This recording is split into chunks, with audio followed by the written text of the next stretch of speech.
আমার নাম মিনারানী কাহার।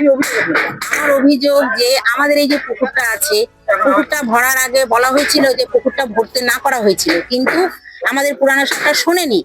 কিন্তু আমরা চাচ্ছি যে এখন পুকুরটা ভরা হোক, এবং এটার জন্য আমরা আবেদন করতে চাচ্ছি যে হচ্ছে সমস্যা আমাদের দেখেন, আমাদের ঘরের মধ্যে 1 হাঁটু করে জল, যে জল আমাদের কোনোদিনই আগে ঘরের মধ্যে জল ঢুকতো না, কিন্তু এখন এই সরকার, পুরানো সরকার যখন ছিল তখন থেকে অভিযোগ করা হয়েছিল যে আমাদের বাড়ির পিছনে এরকম জল জমাট হচ্ছে, সেই জলগুলো বের করার ব্যবস্থা করা হোক।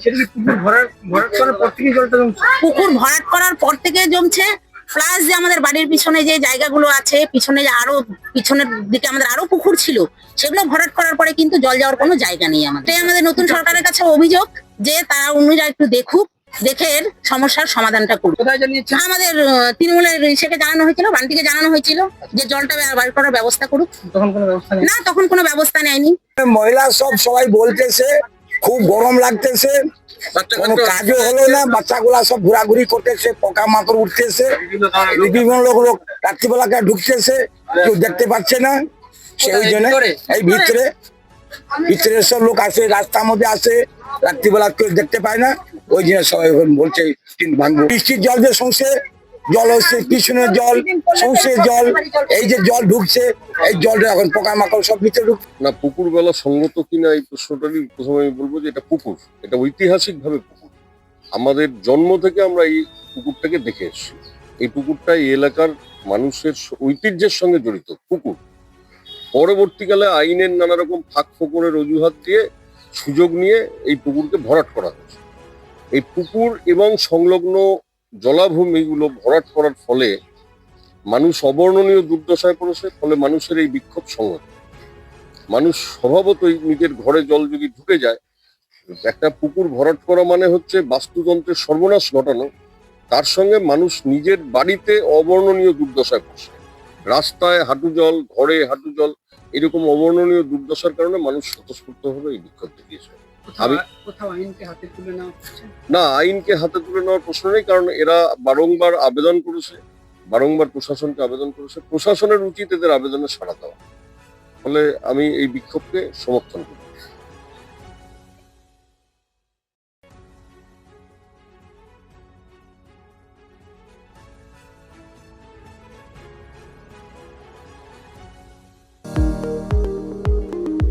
এবার আর স্বাস্থ্য পরীক্ষার জন্য বাইরে যেতে হবে না, সব বিশ্বমানের পরিষেবা আপনার হাতের মুঠোয়।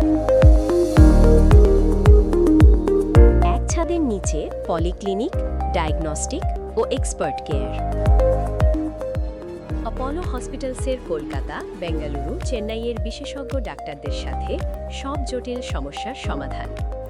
অপোলো ক্লিনিক এখন রায়গঞ্জে।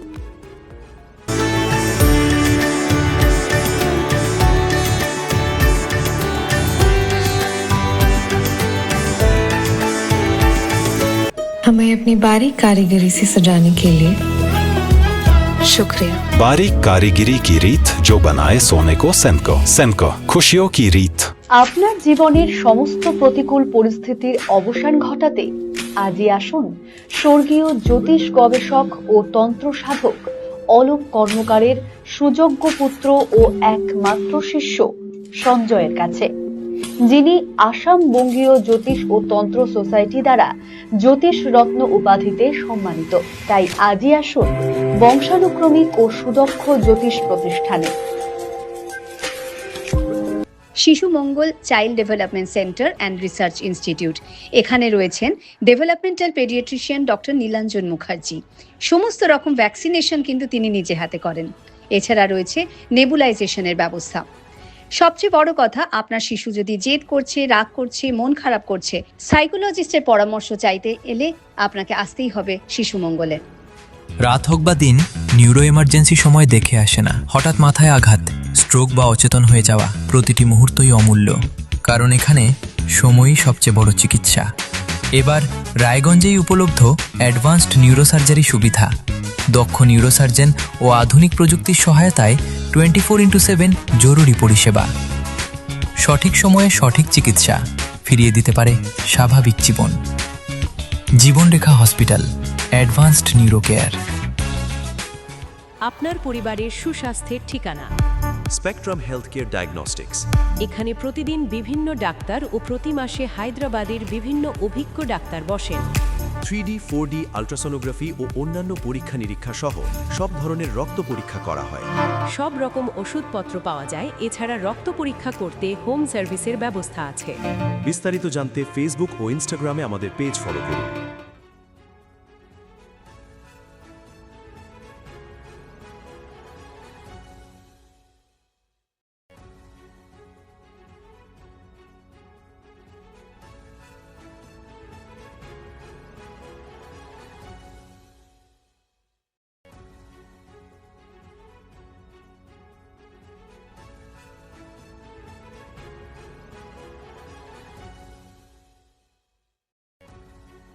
Wait. So this was your wedding look. Oh my god, Tammy, you look pretty. Dhaka থেকে যখন আইছিলাম, এ হগল আমার মা আমারে পরাইয়া দিছিল। It's so authentic, Tammy. I will go for this look. But what about my goina? সাদা রঙের রুমালটিতে গোলাপি রঙের কাজ, সব মিলিয়ে দারুণ হবে নতুন কনের সাজ। আমার গয়না আমার শ্রী ঢাকা জুয়েলার্স, আভিজাত্যের গয়না। ছোট ছোট অনুভূতি, স্মৃতিগুলো থেকে যায় সব সময় আদরে। কুকু কুকু, কিরে হলো? আসছি। লকডাউন সময় তো হয়ে এলো। কিছু স্মৃতির ভাজেই তোলা থাকে শুভারম্ভে প্রাপ্তি।